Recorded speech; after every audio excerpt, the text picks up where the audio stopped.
Laura, who's going to talk us from individual behaviour to population level safety. Thank you.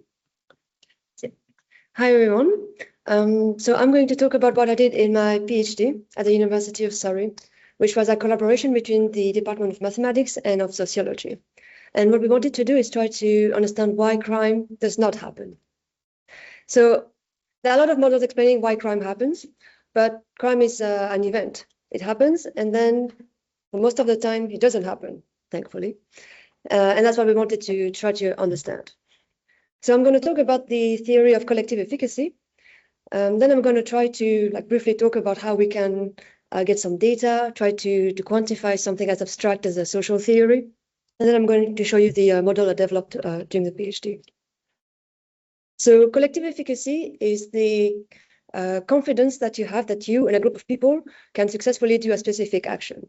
It's going to be a mix of social cohesion, which is the bonds that you have with a group of people, and informal social control, which is your willingness to intervene, to do the action. In the context of this project in criminology, we define this action as pro-social, so to protect the community. It's going to be for the good of the community. In 1997, Robert Sampson was the first person to introduce the concept of collective efficacy to the field of criminology. And more than that, he showed that there was a negative association between collective efficacy and crime rates. And that was pretty good. And a lot of people wanted to replicate these results all around the world. And this is basically the basis of my thesis. So crime does not happen most of the time. And collective efficacy can be one of the explanations as to why it does not happen. And if we understand the dynamics of collective efficacy, then maybe we can understand the dynamics of crime. So you might wonder, how does one even begin to show that there is a negative association between collective efficacy and crime rates, right? Crime is something that's observable. You can have the data for that. You can debate about the quality of the data, but you can have it. But collective efficacy is something very abstract. So what Sampson and all of the subsequent studies did to get some data for that is that they would send a survey trying to measure social cohesion and informal social control. So they would ask questions such as, do you trust your neighbors? Would you let your children play around in a park if your neighbors are looking after them? Can you rely on your neighbors to intervene if something happens in the community? Respondents had to answer then on a Likert scale, so from 1 to 5, from very likely to not likely at all. And then with these scores, and using statistical methods such as PCA, for example, Robert Sampson got a collective efficacy score for this respondent at this specific time. So now we have data. So this is London. London here is divided in about 600 boroughs of 15,000 inhabitants of all of similar socioeconomic backgrounds. And to each borough, I plotted value, the average value of collective efficacy per borough at that specific time. So in yellow, you have high levels of efficacy, and in blue, you have low levels of efficacy. The holes on the map are not the infamous lakes of London, but missing data and the Thames River. And what we can see is that there seems to be some kind of clustering of efficacy. So in the southwest near Richmond, you have a cluster of high level efficacy. In the south, there seems to be something like that as well. So for the interest of time, I'm not actually going to show you all of the statistical analysis that we did on this, but we did see that there was some statistically significant clustering going on here. Collective efficacy seems to be spatially autocorrelated, which means that if you have efficacy of a neighborhood is going to be influenced by the efficacy of the neighboring boroughs, basically. So hence the clustering, right? Okay. So we saw some kind of clustering behavior. We saw that collective efficacy is negatively associated with crime. And then now we want to do some modeling on this. So we decided to do an agent-based model, discrete more specifically.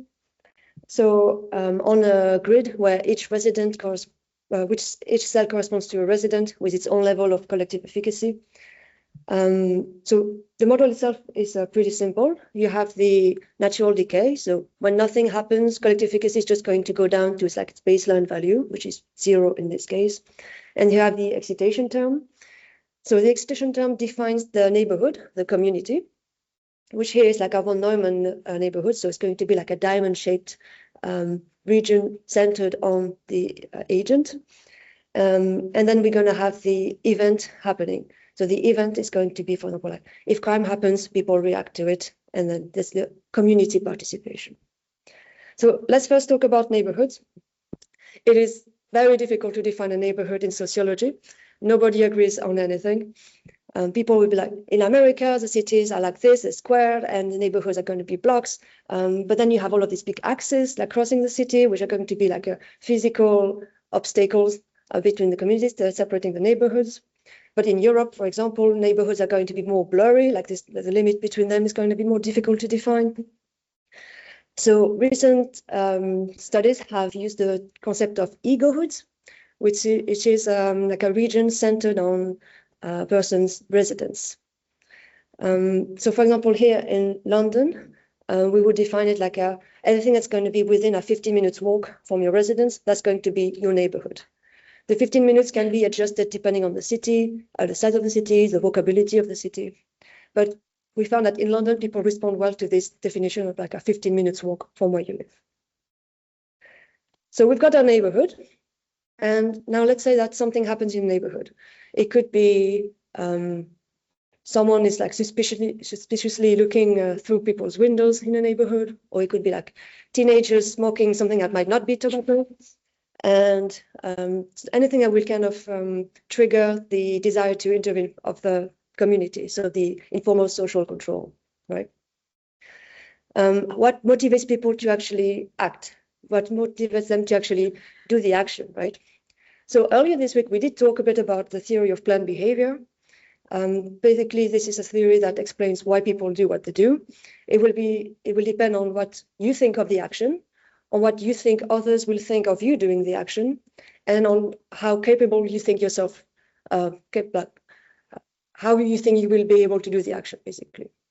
And this third characteristic is called the perceived behavioral control, and is very similar to the definition of collective efficacy. So how confident you are that you can do the action. The more confident you are, the more likely you are to do the action.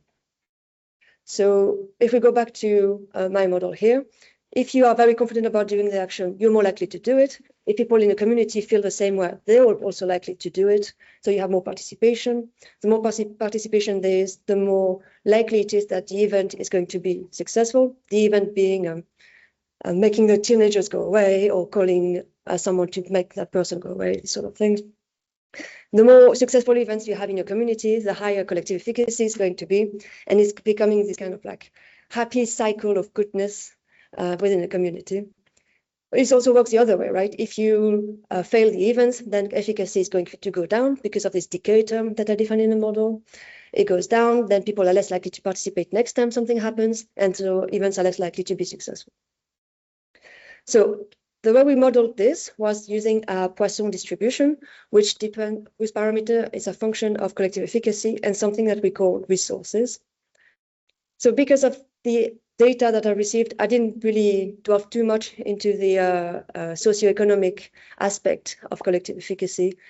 So I used this kind of proxy function that's called resources, which is anything that one is willing to invest in a community. It can be financial, but it can also be like time or efforts, this sort of things.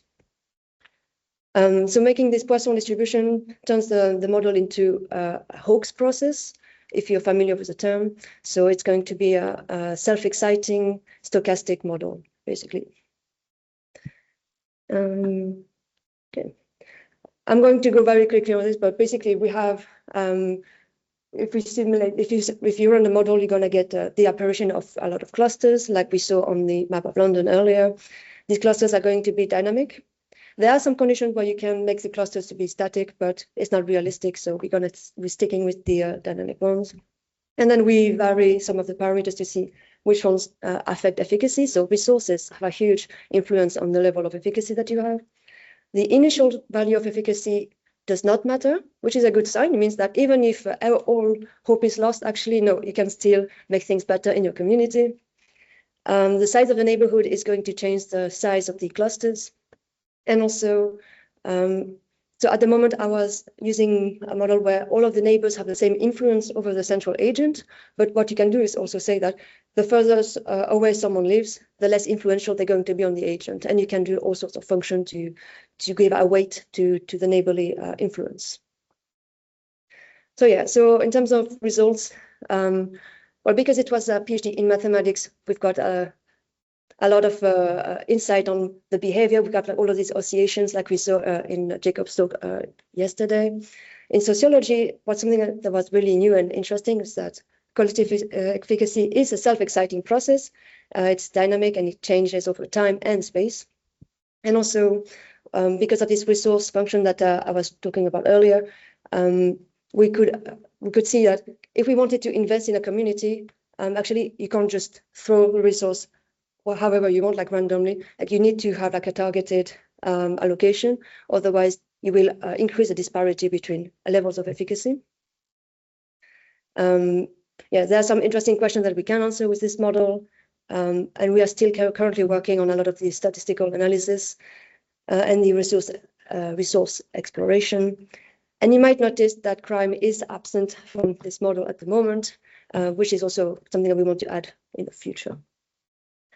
So I didn't really drop too much on the actual results of the thing because I thought it would be more interesting to talk about how does one model something that's like a human behavior, like a social theory, instead of going from like a data set to a model, to create a model. I thought, what if we actually go into something that already exists, that's already established in sociology? How do we turn that into mathematics? And how do we get maybe something that's quantifiable, measurable, and then we can explore the behavior of this thing. Yep. Thank you very much.